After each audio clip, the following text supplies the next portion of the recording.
আলহামদুলিল্লাহ।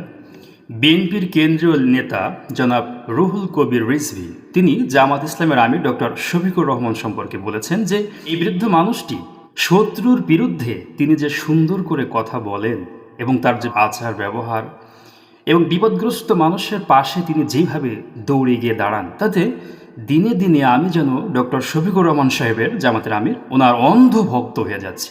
রেজভি সাহেবের কথা বলেছেন। আসলে জ্ঞানী মানুষ তো ভালোটা বুঝতেই পারে। ভালোকে ভালো বলতে হলে যোগ্যতা থাকতে হয়, যেটা রুহুল কবির রিজভী সাহেবের আছে, আমরা বিশ্বাস করি। যদি কোথাও আপনারা দেখেন বাংলাদেশে কোনো ব্যক্তি, কোনো অথর্ব, অযোগ্য, অপদার্থ জামাত ইসলামের বিরুদ্ধে কথা বলে, তাহলে আপনারা বুঝতে পারবেন ওটা জাতির জন্য অভিশাপ স্বরূপ। ওরা ধ্বংস হবে কিন্তু বুঝতে পারছে না। এজন্য এই সমস্ত অথর্ব, অযোগ্য মানুষ জামাত ইসলামের বিরুদ্ধে বললে মন খারাপ করার কিছু নেই। আমরা সামনের দিকে এগিয়ে যাব। পৃথিবীর কোনো মানুষ যদি আমাদের মূল্যায়ন নাও করে, তাহলে অবশ্যই আমরা বিশ্বাস করি আমাদের একমাত্র লক্ষ্য হচ্ছে আল্লাহর জমিনে কোরআনের রাজ কায়েম করা। এছাড়া পৃথিবীতে আমরা নেতৃত্ব দেব, আমাদের নেতৃত্ব দিতেই হবে।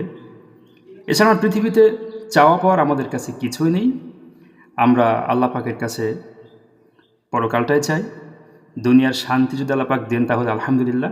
তো পরকালীন জীবনে অনন্তকাল আমরা জান্নাত চাই, এবং এই জান্নাত লাভের আশায় আমরা ইসলামী দলের সঙ্গে আমরা যুক্ত হয়েছি। আল্লাহ পাক যেন আমাদের এই খেদমতকে কবুল করেন এবং মৃত্যুর পরবর্তী জীবনে অনন্তকাল থাকার জন্য জান্নাত নসিব করেন, এই আশাবাদ ব্যক্ত করছি আমি।